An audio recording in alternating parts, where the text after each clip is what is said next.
Welcome to Yoyo TV. Srikakulam జిల్లాలో ఇప్పుడు చాలా ఘనంగా గణతంత్ర దినోత్సవ వేడుకలు జరిపాయని చెప్పుకోవచ్చు. ఈ తరుణంలో మనతో పాటు కొంతమంది శ్రీకాకుళం జిల్లా వాసులు ఉన్నారు. వాళ్ళని అడిగి కొన్ని విషయాలు తెలుసుకునే ప్రయత్నం చేద్దాం. సార్ నమస్తే. సార్ నమస్తే అండి. నా పేరు సలీం అండి.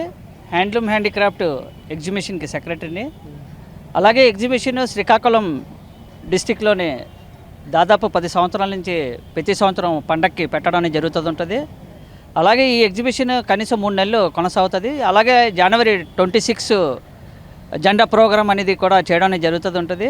కానీ ఈసారి కూడా పెద్ద ఎత్తునగా మొత్తం వర్కర్స్ అంటే చేతివృత్తిదారులు వర్కర్స్ అందరు కలిసేసి ఈరోజు జెండా ప్రోగ్రాం అని చేయడం జరిగింది. అలాగే మన డోల్ శంకరరావు గారు దానికి జెండా ఆవిష్కరణ చేయడం అనేది జరిగింది. అందుకే ఈసారి మేము బాగా సంతోషంగా ఈ జెండా ఆవిష్కరణ అనేది చేసుకోవడం అనేది జరిగిందండి. మరి ఇక్కడ ఈ క్రాఫ్ట్ బజార్ పెట్టి ఎన్ని రోజులు అవుతుంది? ఇక్కడ ఎలా ఉంది? దీని డెవలప్మెంట్ ఎలా జరుగుతుంది అనుకుంటున్నారు?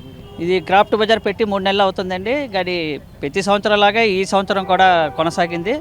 కానీ ఎక్కువ మంది స్టాల్స్ రావడం అనేది జరిగింది. ఇక్కడ కూడా ప్రజలు బాగా ఈ ఎగ్జిబిషన్కి ఉత్సాహంగా రావడం అనేది జరిగింది. ఈసారి కూడా బాగానే ఎగ్జిబిషన్ నడిపించుకున్నామండి. ఇది ఫిబ్రవరి 19 తేదీ నాడు లాస్ట్ అండి. ఇది మరి ఎన్నేళ్ళ నుండి ఇలాగ ఇది ప్రారంభిస్తున్నారు? ప్రతి గణతంత్ర దినోత్సవం ఇలాగ జరుపుతూనే ఉంటారంటారా? 10 సంవత్సరాల నుంచి ఇలా చేస్తూనే ఉంటామంటే వర్కర్స్గా 10 సంవత్సరాలు కూడా ఇలాగే జెండా ఆవిష్కరణ చేస్తూనే ఉంటాం. జనవరి 26కి చాలా పెద్ద ఘనంగా చేయడం అనేది జరుగుతుంది.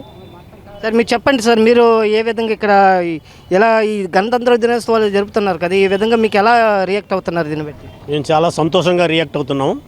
ఇక్కడ ప్రజలకు కూడా మంచి ఆదరణ అభిమానాలు ఈ ఎగ్జిబిషన్ సిబ్బందితో అంత కలిగ్గా ఉంటారు. ఎగ్జిబిషన్ ప్రతి సంవత్సరం కూడా దిగ్విజయంగా నిర్వహిస్తారు. ఎగ్జిబిషన్ పరిస్థితిలో ఎవరిని ఎటువంటి మోసాలు అలాంటివి ఏమీ లేకుండా న్యాయపరంగా చక్కగా మంచిగా 10 సంవత్సరాలు కాదు 15 సంవత్సరాలు బట్టి నిర్వహిస్తున్నారు. గ్రౌండ్లో అయితే మారుతున్నా కానీ సలీం గారు అయితే మారట్లేదు. మేమందరము కూడా ప్రెస్ నుంచి కూడా మంచిగా ప్రెస్ వాళ్ళకు కూడా మంచి గౌరవం ఇస్తారు. ఎగ్జిబిషన్ సిబ్బంది కానీ సొసైటీలు కానీ వాళ్ళందరూ కూడా మాతో కలిసిమెలిసి ఉంటారు. అలాగే ప్రజలు ఆదర అభిమానాలతో ఎగ్జిబిషన్ ఎప్పుడూ దిగ్విజయంగా నిర్వహిస్తున్నారని మీకు తెలియజేస్తున్నాను. ఇలా చూసుకుంటే ఇప్పుడు ఆల్ ఇండియా క్రాఫ్ట్ బజార్ అనే పేరుతో ఇప్పటికి శ్రీకాకుళం జిల్లాలో ఎన్నో ఏళ్ళుగా ఇది ఇలాగా తయారు చేస్తున్నారు. దీంతో ప్రతి ప్రజలకు కూడా ఇది మంచి, దీనివల్ల మంచి స్పందన కలుగుతుంది. దీనివల్ల మంచి బజారులో కూడా ప్రతి అనుకూల వస్తువులు కూడా దొరికే అవకాశాలు కనిపిస్తున్నాయి. దీన్ని బట్టి ఇక్కడ ఉన్న ప్రజలకి మంచి ఉపయోగం కలుగుతుందని మరి చెప్తున్నారు. ఈ కెమెరామెన్ పర్సన్ లక్ష్మణ్తో యోయో టీవీ లక్ష్మణ్.